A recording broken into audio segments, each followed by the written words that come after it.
projects, Opportunity Makers Research. And we're going to deep dive into one of the most impactful themes, which is coherence. And today we have with us Whitney Newton and Sarah Lynch from the New Teacher Project.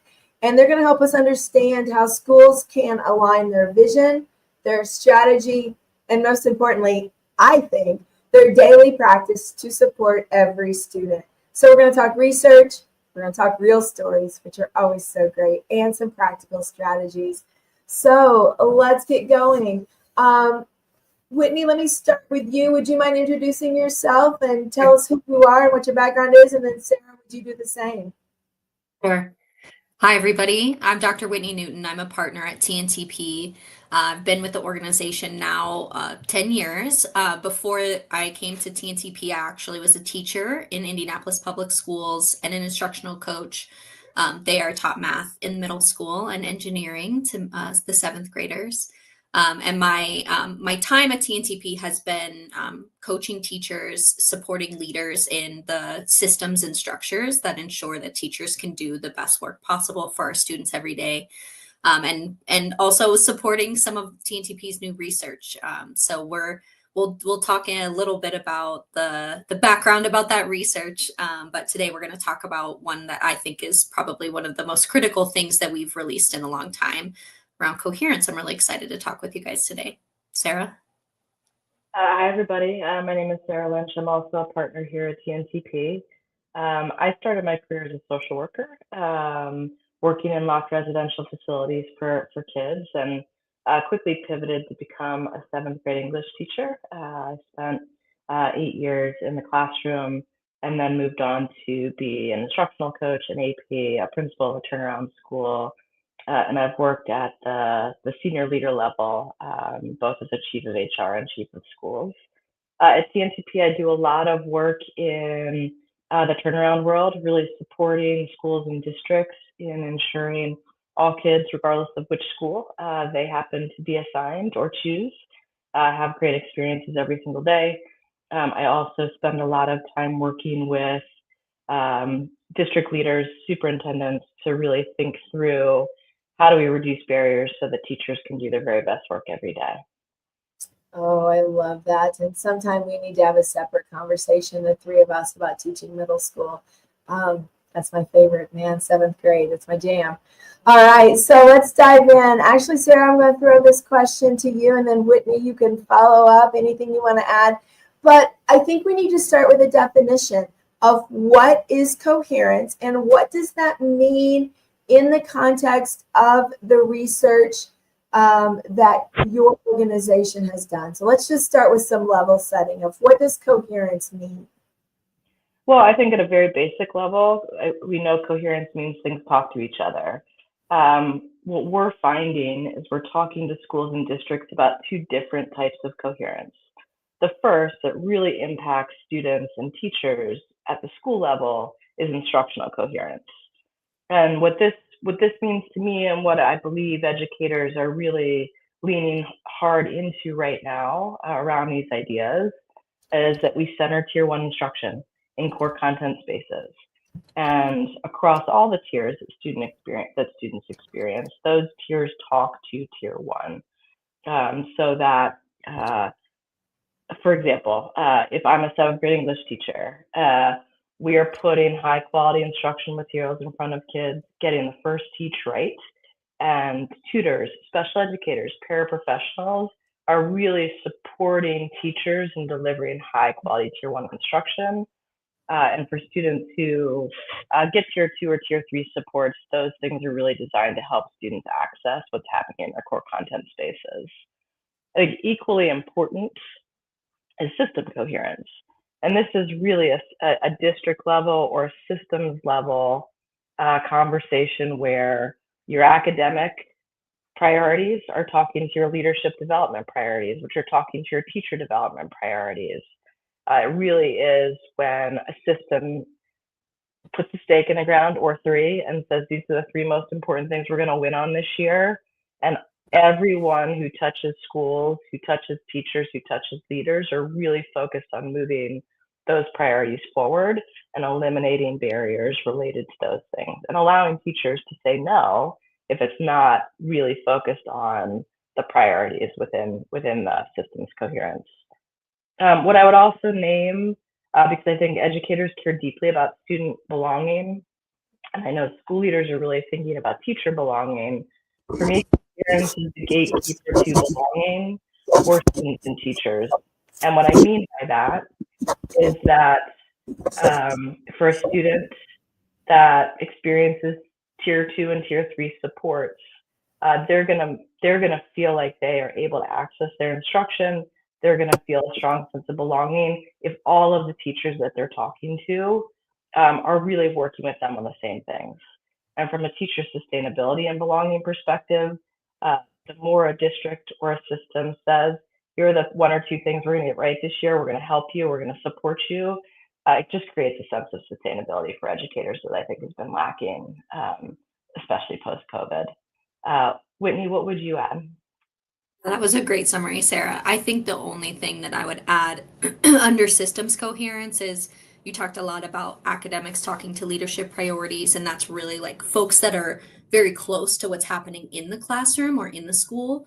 But I also think systems coherence is about finance and HR and technology and legal, because those teams at the district level or the school level often create barriers and they don't know that they've caused a barrier because they're a little further away from the classroom. And so I think systems coherence is about collaboration at the district level among the totality of the superintendent's team and cabinet, and that they understand student learning comes first, and any decisions we're making and systems we're buying and policies we're putting in place don't unintendedly cause barriers to strong tier 1 instruction in the classroom and tier 2 and tier 3 supporting strong tier 1 instruction and tier 1 learning for all students. So that's the only thing I would add to what you said, Sarah.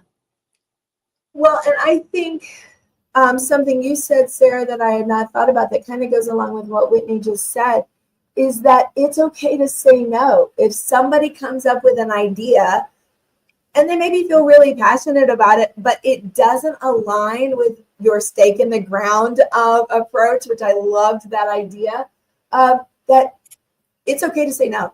That it's not a bad idea. It's not a right now idea. Yeah, and it's not about squashing innovation or creativity. It really is naming for parents, students, teachers, social workers, instructional coaches. Here's the thing we are getting really good on right now. We're all working together on this thing, and it's for the benefit of the student experience and really grounding in what matters most for kids every single day in our classrooms. I love that. So thank you for such a great definition and the idea of the instructional coherence. I think, like you said, probably is where we put a lot of thought, but if that's really well aligned, but we don't have systems coherence, as Whitney said, it can quickly get undone, and then we make no progress across the board. So thank you for a clear definition so we know where we're going. Whitney, I guess I'll throw this question to you first. Why is coherence so critical for student success? And I guess we've kind of answered that in a way. But and how did it emerge in your research? That's something we have not.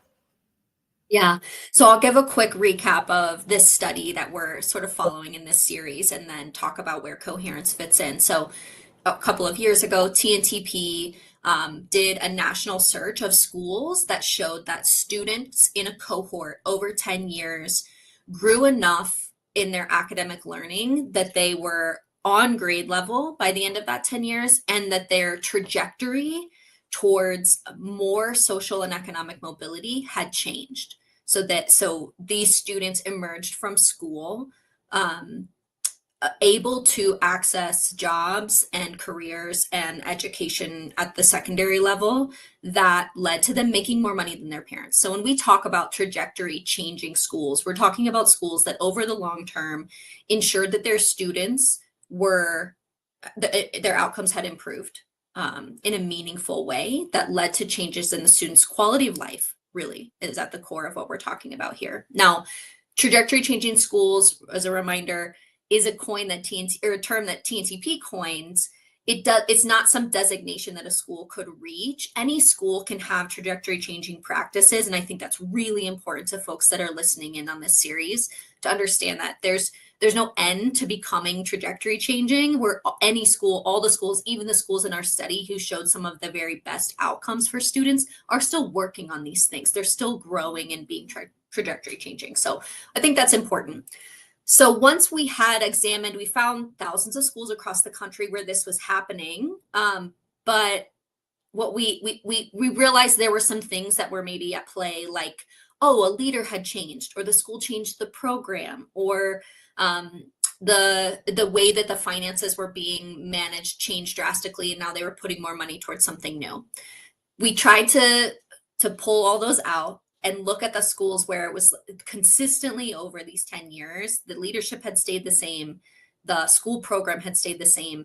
We found a much smaller group of schools from that and chose 5 to deeply study over the course of several months. So we went and did essentially case studies of those schools. So that's where our research, where the outcomes of our research is coming from, is those deep dives into each of those schools. And we found 3 things to be true across these schools, which I should say were very different in a lot of ways. They were all providing high quality materials to students. Some of them were using high quality curriculum that we would encourage schools to use, but some of them weren't. There's differences in demographics of the schools, demographics of the communities. The leader's approach was different, but 3 things were true across all of these 5 schools. The first was belonging, which we talked about in our first podcast. The second was consistency, which we talked about last time. And coherence is the third part, and the one that we're talking about today. And I think it's important to say that we weren't looking for coherence. It was not something from our literature review that we were like, oh, this is probably something we'll see.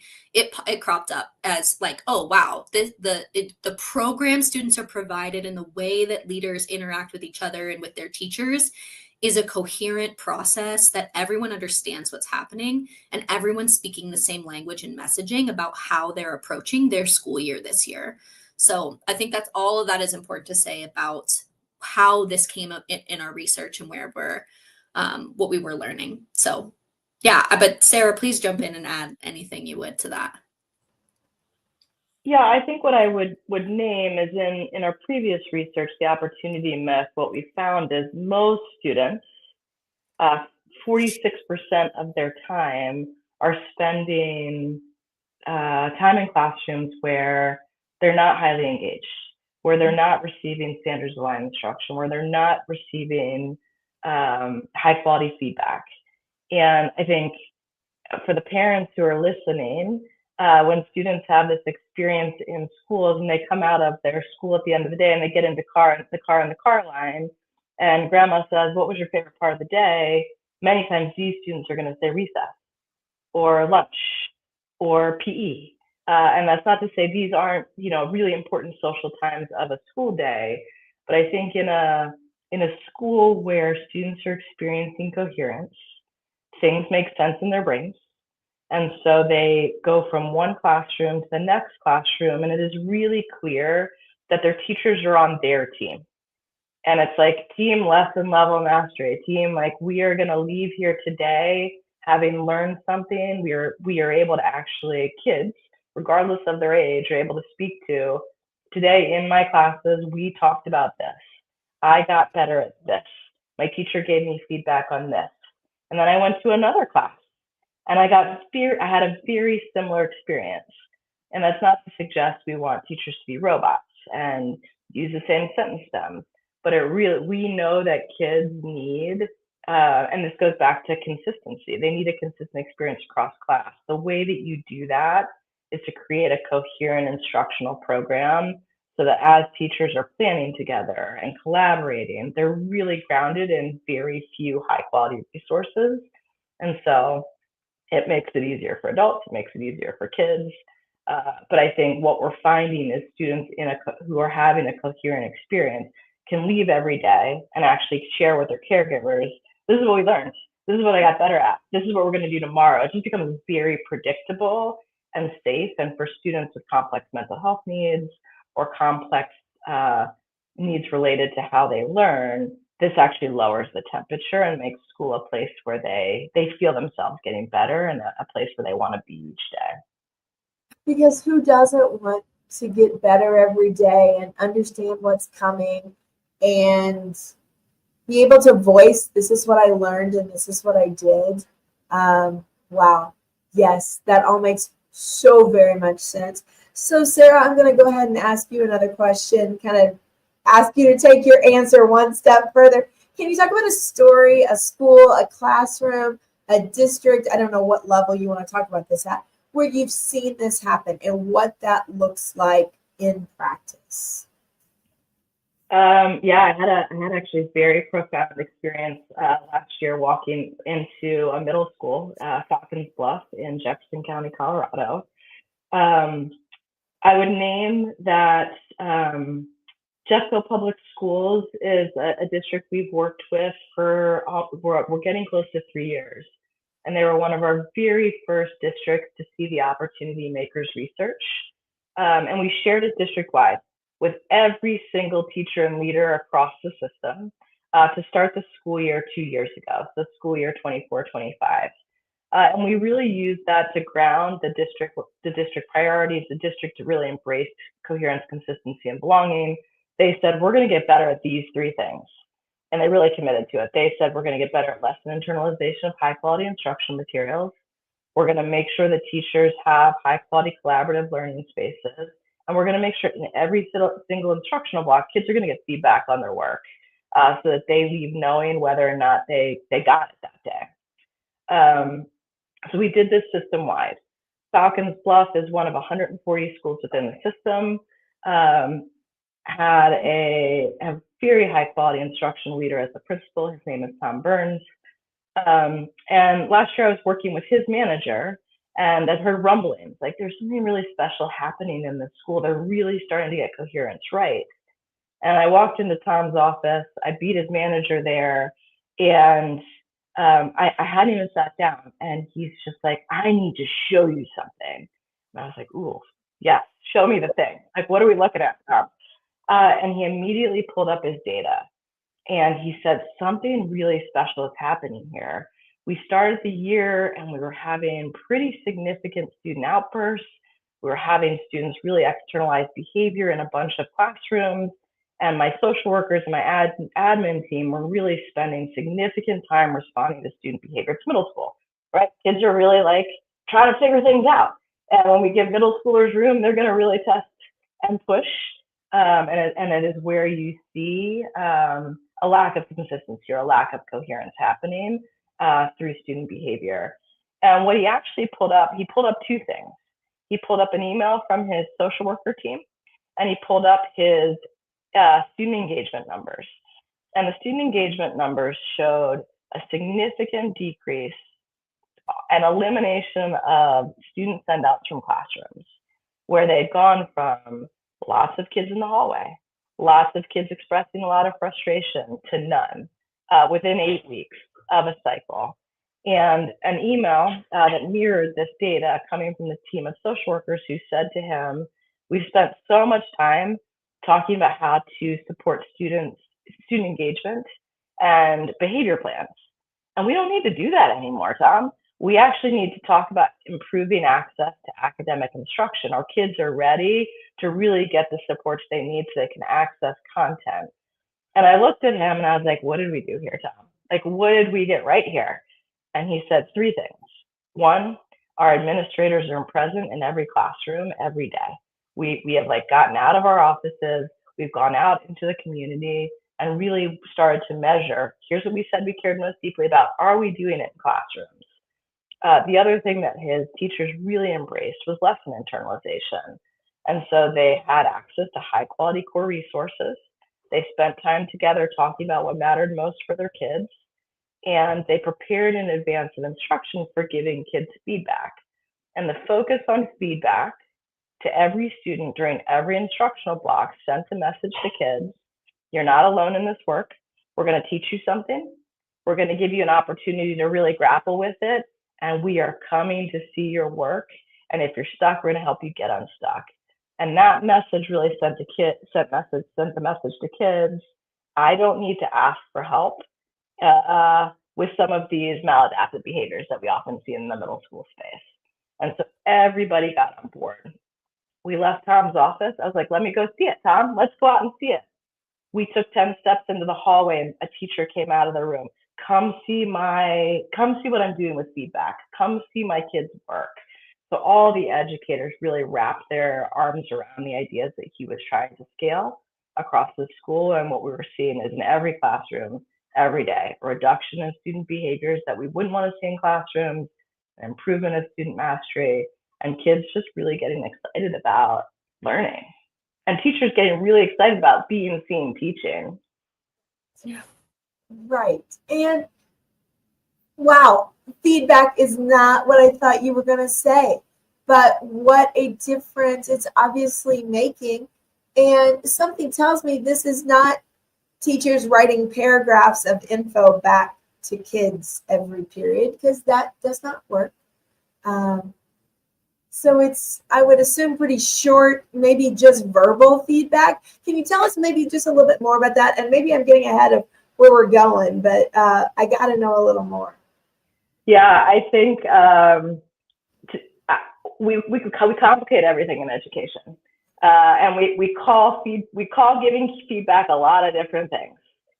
In Jefferson County, Colorado, in Jeffco Public Schools, we're calling it academic monitoring. And so really what matters most for students is that teachers are narrating, here's my criteria for success, for whatever it is. So if I'm teaching 5th grade math, it could be to show mastery on question number 12. I'm looking for a visualization, I'm looking for a number sentence, and I want to see your thinking and how you figured out the response to this question. And so a teacher may say, I'm coming around right now to look at your visualization. In your visualization, I'm looking for this, and I'm looking for this. They're not giving the students the answer. They're basically saying, this is what I'm looking for, and when I come around, I'm going to let you know whether or not it's hitting the mark or not. And then a teacher will circulate and say, yeah, great job, awesome. Or they'll circle a place where there's a needed edit. Same thing in an English classroom. You may say, hey, I'm coming around to look at our thesis statements. I'm looking for 2 high quality, content-rich vocabulary words in your thesis statement. And that's what they're going around to look for. And so it can be as simple as a check, a stamp, a smelly sticker, the things that really kids geek out about. High school kids love smelly stickers also. But it's telling kids what you're looking for without giving them the answer, and then going around and letting them know where they are in relationship to that answer. And from a coherence perspective, because this is what really matters, it's grounded in high quality curriculum or high quality instructional materials, where mastery is very clear. And so they're aiming for a target that's standards aligned, they're aiming for a target that's grade level appropriate, and they're providing access to the individual student based on their need. And that's really what I mean by feedback. It's like, what does each kid need to show mastery that day? Wow. Like you said, we're really good at complicating a lot of things. And it can be as simple as, yes, it's right here, or, oh, you're so close. Look at this. And that's 10 seconds. I can do that in a classroom of 30 in easily 2 minutes. And feedback, and kids are seen, and they feel like they belong and are valued. And now I'm starting to see how all this pieces together. It's all making more sense. Whitney, do you want to add any to that story? Yeah, I think what Sarah's talking about is at a middle school level, right? So at the school level, and most of our research was at the school level. But I think commonly we are, it's like, oh, so that's what happens in a school, and that's where this work occurs. But what Sarah's talking about is continuous improvement cycles. I'm saying, here's the thing I want to see right now, and did I see it? And I'm confirming I saw it, right? And Sarah's talking about doing that with students in Jeffco. Say the name of the middle school again, Sarah. I missed it. Falcons Bluff. Falcons Bluff. Thank you. But that same process of saying, here's the thing I want to see today, and I'm going to come and check to see if it happened. I will tell you if I saw it. It can happen with a principal to a teacher.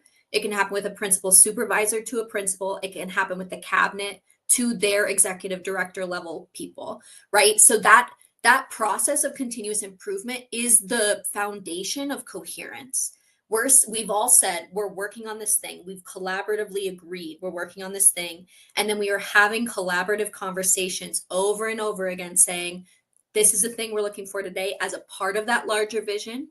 We saw it or we didn't. Here's what we're going to do next time for tomorrow or for next week to fix that we didn't see it. And we agree on that solution together as a team. That I think is it's not a silver bullet. We're kind of answering our next question about misconceptions a little bit, but that is not an easy process to go through. It requires a structure of agreeing. We have time to get together. Our conversations are structured and the questions we're going to answer, we all know in advance. So we have good agendas.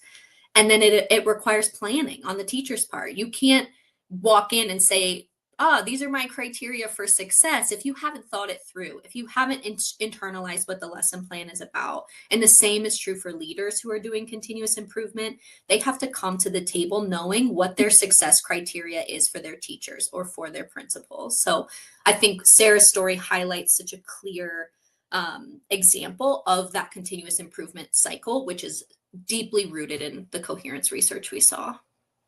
Well, and something I heard both of you say is the intentionality behind it. The intentionality behind all of it.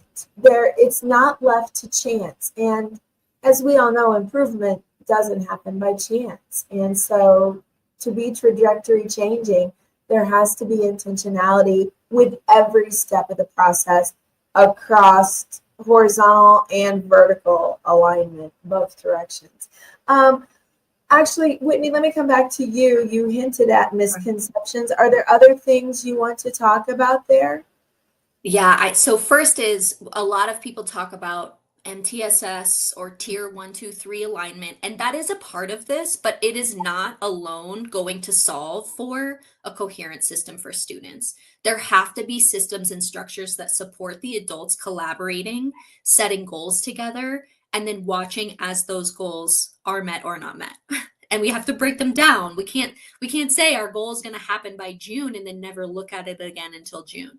It has to be something we're monitoring all year regularly.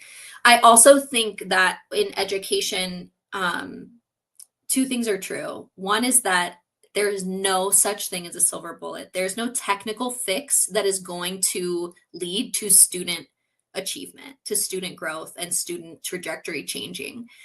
But at the same time, we have to address the root cause.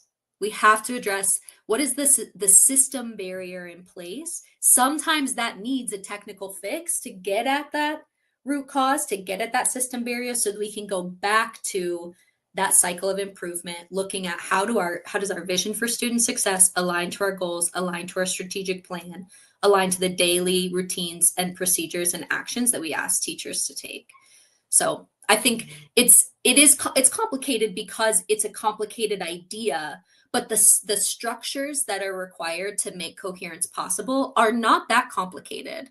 If you make the conditions right for coherence, making it then happen actually simplifies things, reduces frustration, and makes things feel great to teachers. Because there's clear expectations and there's That's right. And we know what's going to happen and we thrive there. Sarah, do you want to add anything to the idea of misconceptions? I don't know if it's a misconception, but I'm going to state the obvious.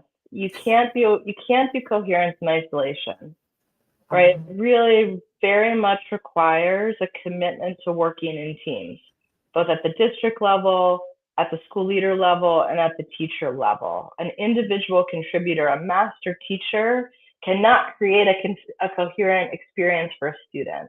And so I think as we're trying to solve problems related to coherence, there is an element of bringing educators together, really having teachers be part of the solution on the front end, and identifying like what they need to be able to work effectively together, so that when they're in a classroom by themselves with their 30 students, they can provide the highest quality experience for students.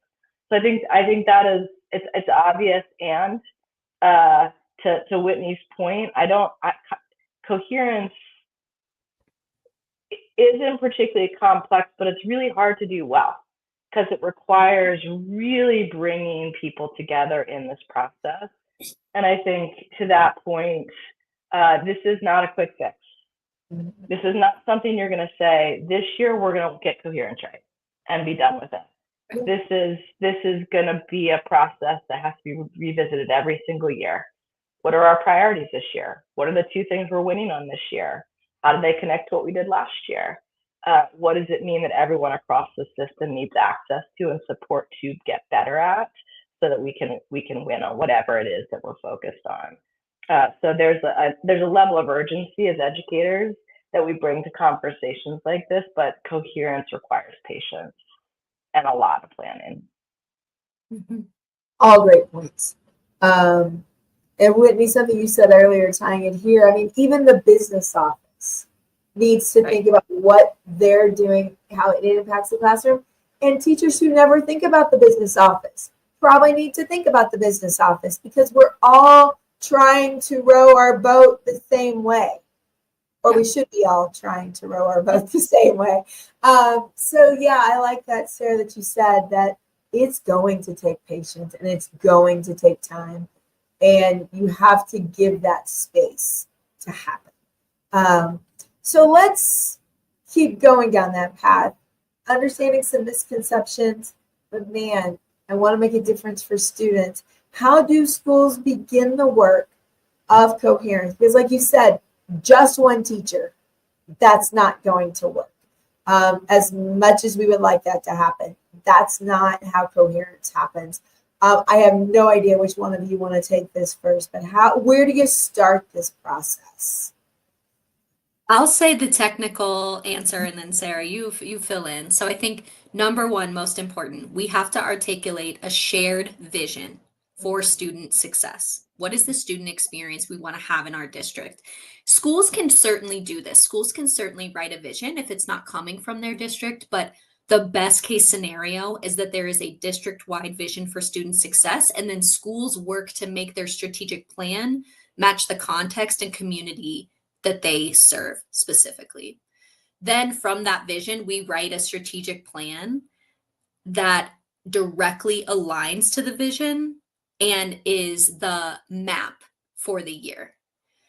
All those 2 things together have to serve as the anchor for coherence. Then we can assess our systems and practices to identify where are their gaps, where's their clear incoherence.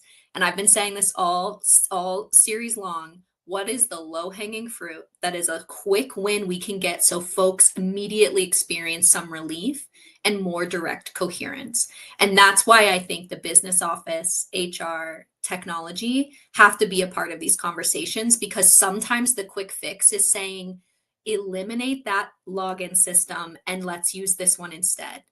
We have to take this thing away so teachers have more time, as an example.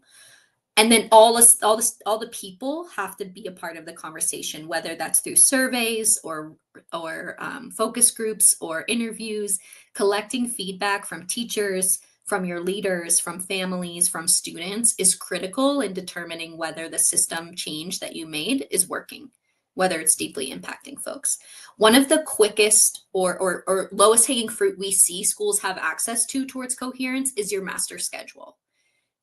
Making a change to your master schedule so that your grade level teachers, if you're K-6 and departmentalized, or your content level teachers, if you're 512 and differentiated by content, that will be the first and most important critical changes. Teachers have time to talk to each other about the instruction, and your special education teachers and your support staff have to be included in that conversation. They cannot be the solution to the master schedule changing. They have to be a part of the conversation. So I think that right there, those are the key pieces. From there comes strong instructional materials and the supports that are required for teachers to do those well. But yes, we have to start with those materials, and there are some things that have to happen at the leadership level first.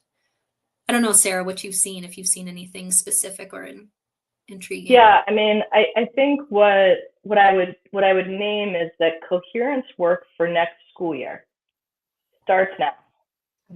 When we think about how schools and districts operate,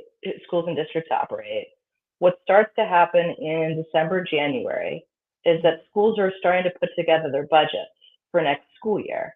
And we all know that time, like we have two things to play with. We have time to play with and we have resources to play with.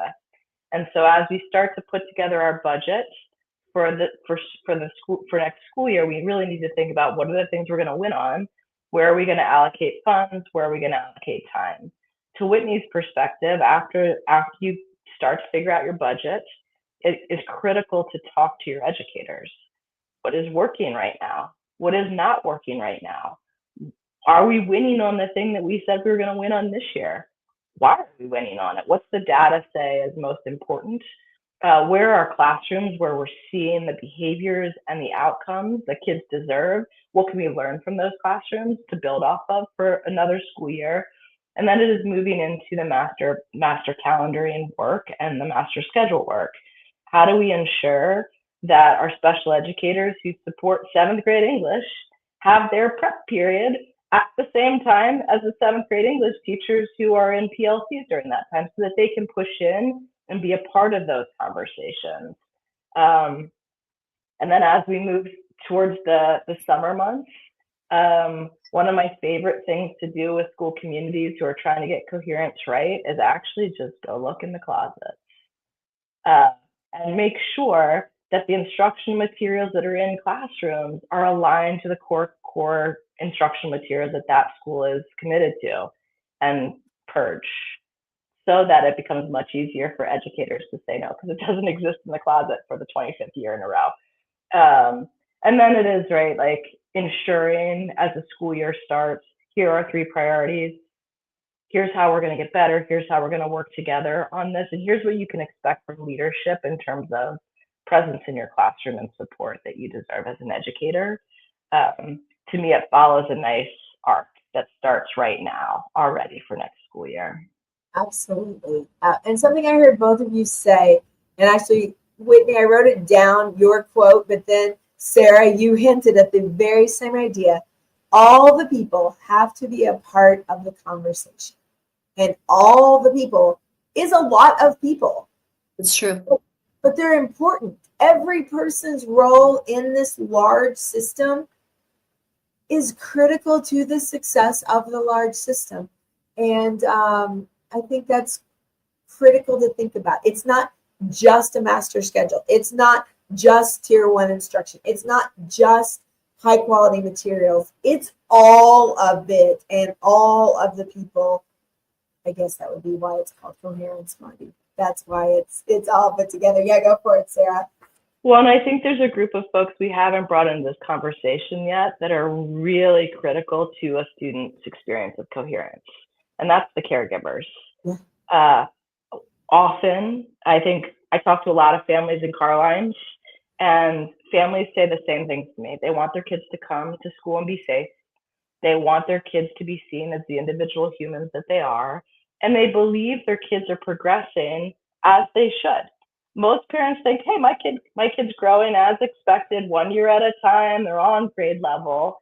And that happens when we are not honest and we do not engage families, particularly families of students who have gotten behind, in the solving of the problem and the closing of the gaps for those students. So I think coherence includes caregivers, it includes families. It's ensuring that families know what are their students' goals, what are they working on in their core content spaces, what conversations might be helpful to have over dinner or on the drive to gymnastics. How do we want families to engage? We don't need our families to teach kids the content that they're getting in their core content classes, but we do need them to reinforce and ask questions and be curious and participate in the student's academic experience, and hold educators accountable. This is what you said mattered for my student. Are we progressing? What additional supports do we need to bring into this process to ensure kids are getting what they need every single day? Excellent point. Yeah, Whitney, do you want to say something there? I love that you brought that up, Sarah, because the other group that we have talked about in our previous conversations is students and asking them. And I know when we had Caitlin Sharp on the very first podcast, one of the practices we talked about leaders doing is actually following a single student schedule through the day.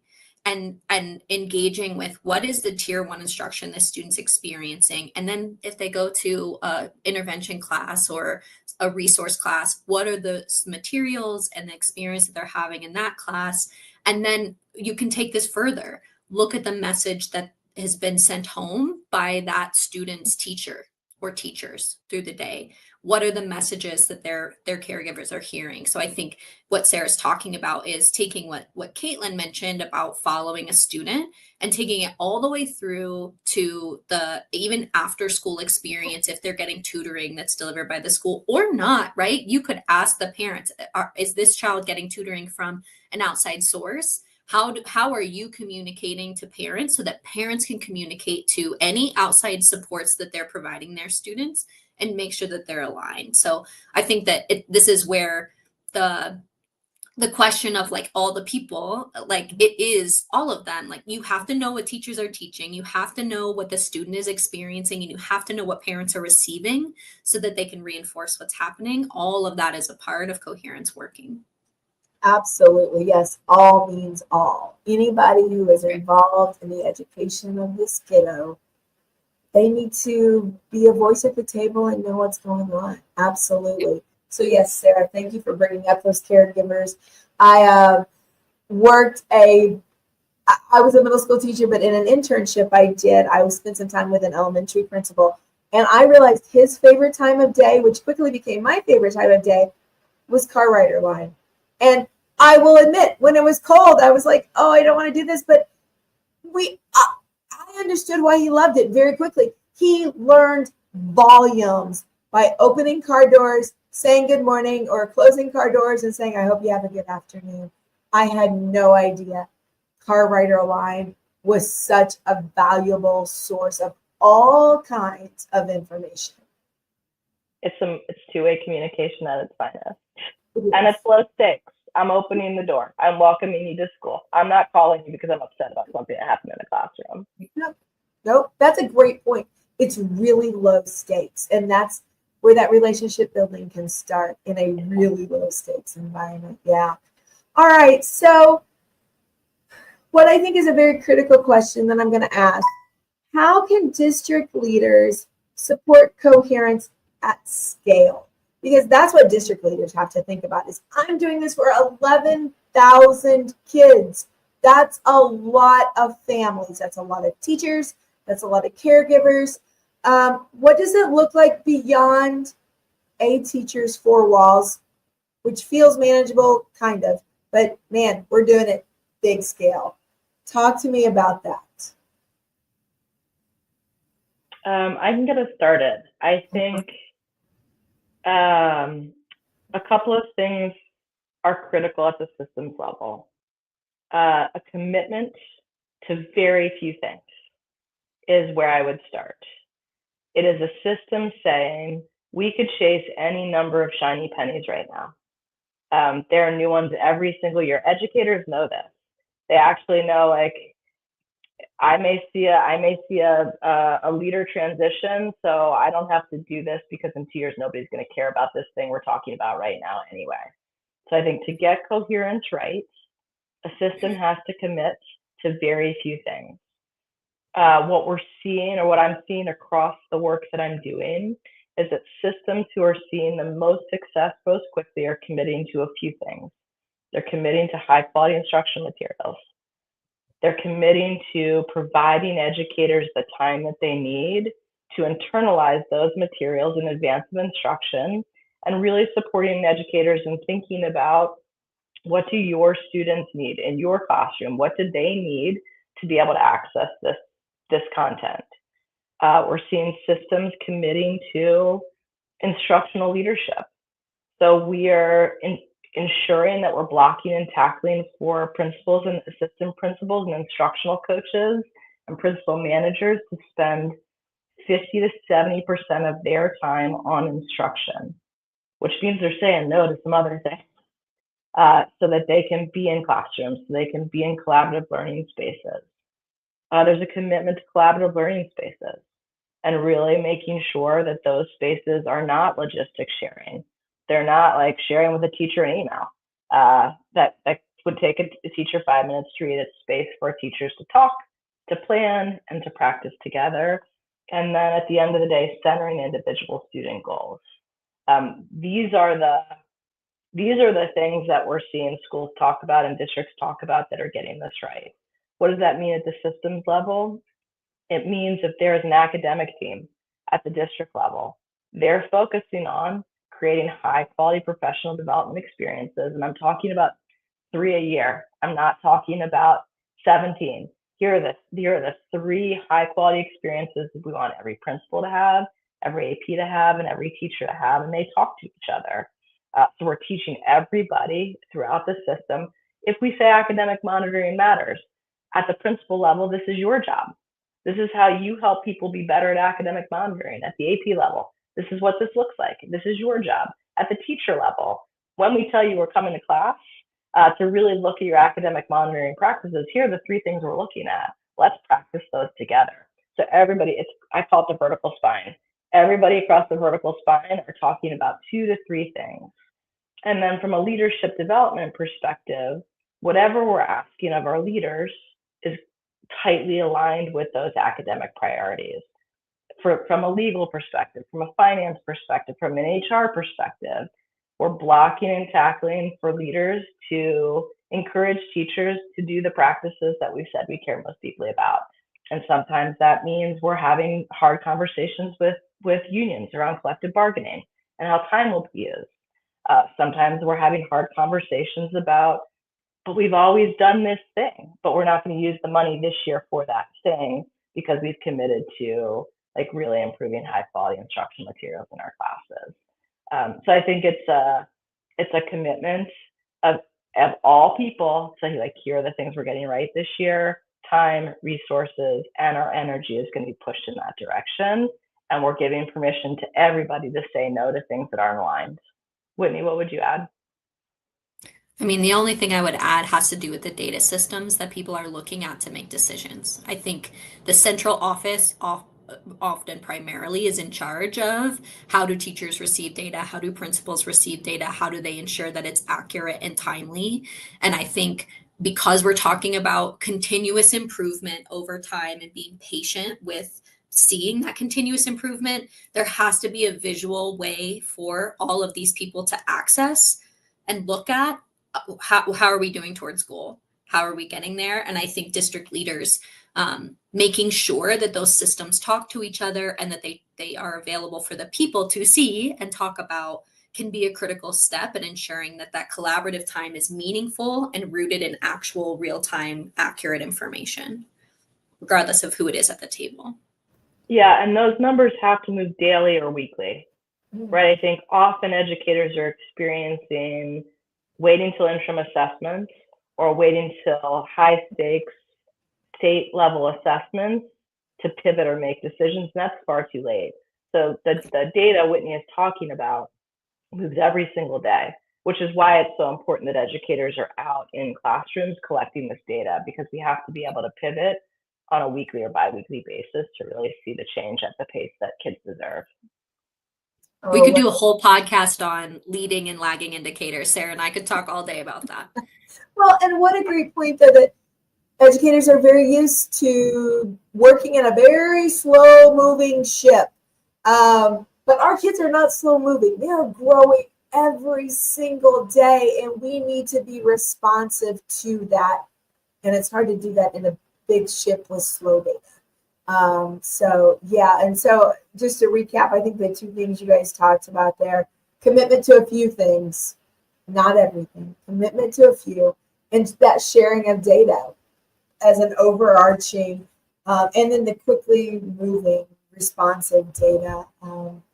Wow. Well, we are wrapping up our time here. I'm going to end with one question.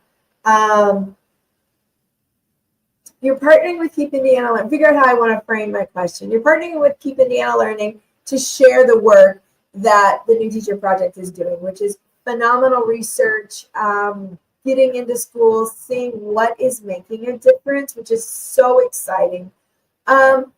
What do you feel like is one actionable, and okay, I taught 7th grade. If you want to finagle that 1 to be 2, I'm not going to slap you. Go for it. What are 1 or 2 actionable strategies that you would like educators to take away? And maybe it's 1 for a teacher and 1 for a district level person or a building level admin. Answer that however you want to. What's something you hope people take away and implement sooner rather than later after hearing the conversation? Yeah. I mean, at the leadership level, vision, strategy, and systems being aligned is the thing I hope folks take away. It's a cross-sector leadership approach to how we meet our goals. And I say that without any education jargon, because I truly mean any sector that has people doing the work. Aligning our vision, strategy, and systems is how we help the people move in the direction we want to move as an organization. So that's at the leadership level. At the teacher level, if you have high quality materials, use them. That is the number one you have control over, the one thing you have control over. And we know those high quality materials are going to set the stage, set the conditions for kids to grow at more than a year's worth of growth in every year. What would you add, Sarah? What would you say? You might disagree with me. No, I would double down on a couple of things. At the leadership level, what matters is that the leader of the system or the school says, here are our 1 or 2 priorities. This is what we're getting better at. And really creating a plan so that the entire school moves forward getting better at that thing. In order to do that well, it means school leaders are in classrooms. They're co-teaching. They are academically monitoring student work. They are participating in the instructional program with their teachers and recognizing that everyone in the school is a teacher, and that in order for a coherent experience to happen for kids, we all need to be working towards that together. I think I would also double down on the youth. If you have access to a high quality instructional resource, and you are a tier 2 support provider or a tier 3 support provider, instead of trying to catch kids up after the fact, have conversations with the gen ed teacher or the core content instructors, find out what the most important lesson is that they're going to be teaching next week, and start preparing kids to be able to access that instruction in advance. Get ahead, don't be proactive, not reactive, because what that does is it says to a kid, we know you need some extra time. We're here to help you. Here's what's coming tomorrow. Here's what you can expect. Let's actually do some practice in advance so that when they get into the space of the most important lesson of that week, they can engage, they can participate, and they can demonstrate mastery and success, which, that builds momentum for kids and teachers. I'm blown away sitting here thinking, why have I never heard that? Because that feels like a game changer. Instead of always playing catch up, let's just jump ahead. Let kiddos feel some success, and then that breeds other success. I don't know, man, Sarah. That feels really profound right there, snuck in at the very end of this conversation. Sarah and Whitney, thank you so much. Is there anything else you want to say before we wrap up? I honestly don't want to end this conversation, but I mean, the only thing what I always say to educators is the work is really hard. We make it more complex than it needs to be, but teachers and leaders who are showing up every single day for kids are doing work that matters, and our educators matter, and they deserve to hear that as often as possible. Completely agree with you. Whitney, do you want to add anything else? No, Sarah's last word is exactly what I hope people hear. Yes, beautiful. Well, thank you to both of you for sharing your insight and these stories about the schools and the learning you're doing. Check out the Coherence Toolkit listed in the episode description. So in the show description below, there's a link where you can find more information. And also, don't forget, in the spring, date coming soon, there will be a virtual session where you can ask questions and learn more. So thank you so much for being a part, Whitney and Sarah. Thank you. But thank you also to our viewers and our listeners for listening today and learning. And we will see you next time on the Keep Indiana Learning YouTube channel.